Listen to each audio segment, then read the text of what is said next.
Et début de tournage, sachez-le, les idées reçues sur la Louisette. Et salut compagnie et bienvenue dans ce nouvel épisode de Sachez-le, la version courte des épisodes d'Allez savoir. J'espère que tout va bien dans vos chaumières. Aujourd'hui au programme, nous allons revenir sur un objet de terreur qui connaît quelques idées reçues. Ah, le couperet va encore tomber. Que dis-je? Les têtes vont tomber. Oui, alors si on pouvait commencer par la tienne, ça nous ferait des vacances, hein. Sauf que, contrairement à Louis-Auguste de France, duc de Berry, je compte bien garder la mienne vissée sur mes épaules, hein. Louis-Auguste de Berry. Qu'est-ce qui lui arrive? Ouais, il m'épate là quand même parce que c'est le nom de naissance du futur roi Louis XVI. Bref, vous l'aurez compris, nous allons parler de ce que les Français ont nommé la guillotine. Pour la petite information, Louis-Auguste n'est que le 3e garçon de Louis XV. L'aîné, Louis-Joseph Xavier, va décéder aux alentours de 10 ans et le deuxième, Xavier-Marie Joseph, mourra vers ses 6 mois. Ce n'était donc pas lui qui aurait été roi et décapité si ses deux frères n'étaient pas décédés si jeunes. Dans tous les cas, nous allons parler de la guillotine et de la plupart des idées reçues que nous avons sur cet engin de mort.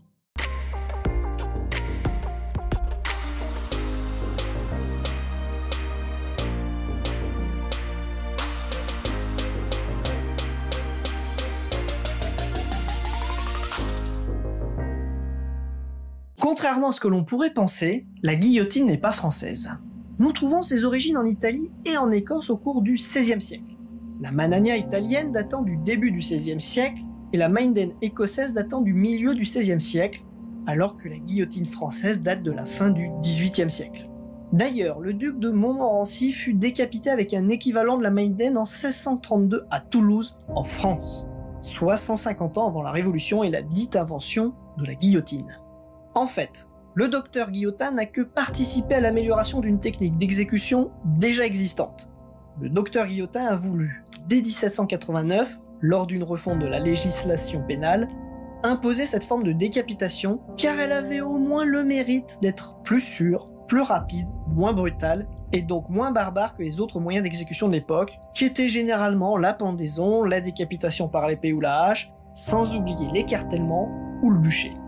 En fait, dans le cas de la guillotine, nous parlons de décapitation ou de décollation. La décapitation désignant l'action de couper la tête, tandis que la décollation signifie l'action de trancher le cou. En 1789, cette méthode fut adoptée par la France, mais elle fut réellement envisagée qu'à partir de 1791. L'Académie de médecine fut chargée d'étudier cette méthode d'exécution. Elle préconisa d'utiliser et d'améliorer la manania italienne. Ainsi, le chirurgien Antoine Louis, secrétaire perpétuel de l'Académie de chirurgie, et un mécanicien allemand du nom de Tobias Schmidt travaillèrent à l'élaboration de cette machine, mais en se basant sur la Minden écossaise.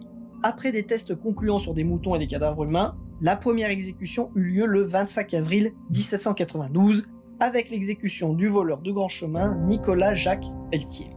La machine eut plusieurs noms, comme la Louisette, la Louison, le Hasard National, le Bois de la Justice ou encore la Veuve. Puis très rapidement, elle fut nommée la guillotine. Car entre-temps, le docteur Guillotin était devenu questeur à l'Assemblée. Il demandait notamment à ses confrères parlementaires de bien se tenir. Ainsi, il ne devint pas très apprécié et les parlementaires renommèrent le rasoir national en guillotine. Le docteur Guillotin fut mécontent et protesta. Mais cela ne suffit pas car le nom de guillotine fut repris par les journalistes de l'époque. D'ailleurs, il en perdit la tête dans sa propre invention. Oui, tiens, pas son invention, sa proposition de loi, on avait compris. Alors effectivement, cela aurait été un comble que l'inventeur de la guillotine finisse guillotiné. Mais en plus de ne pas être l'inventeur de la guillotine, le docteur Guillotin est mort de vieillesse le 26 mai 1814 à 76 ans. Alors je sais de source assez sûre que le docteur Guillotin a été guillotiné, hein. Alors oui, il existe bel et bien un docteur Guillotin qui a été guillotiné à Lyon, mais ce n'est pas la même personne et elles ne sont pas non plus de la même famille. Mais cela, dans le temps, a pu se confondre, d'où la légende de l'inventeur tué avec son invention. Mais bon, bref, vous avez compris, ce n'est pas l'inventeur, tout ça. D'ailleurs, petite question pour vous qui nous regardez et ceux sur le plateau, quand fut guillotinée en France la dernière personne? 1804. Eh ben, bonne question, je sais pas. Est-ce qu'on peut savoir quand est-ce qu'il y a eu l'abolition de la peine de mort en France? 1981. Si tard? Oh. Ah ouais, j'aurais pas dit que c'était il y a 35-40 ans l'abolition de la peine de mort. Bon, bah on va dire, allez, 1980. Du coup, je revois ma réponse. 1852. Oui, si tu veux. Et le présentateur? Je n'en ai strictement aucune idée, c'est pas dans le script. C'est Amida Djamboudi qui fut le dernier guillotiné en France, et cela se passa le 10 septembre 1977 à la prison des Baumettes à Marseille. Il était condamné pour le viol d'une mineure, sans oublier torture et assassinat d'une jeune femme.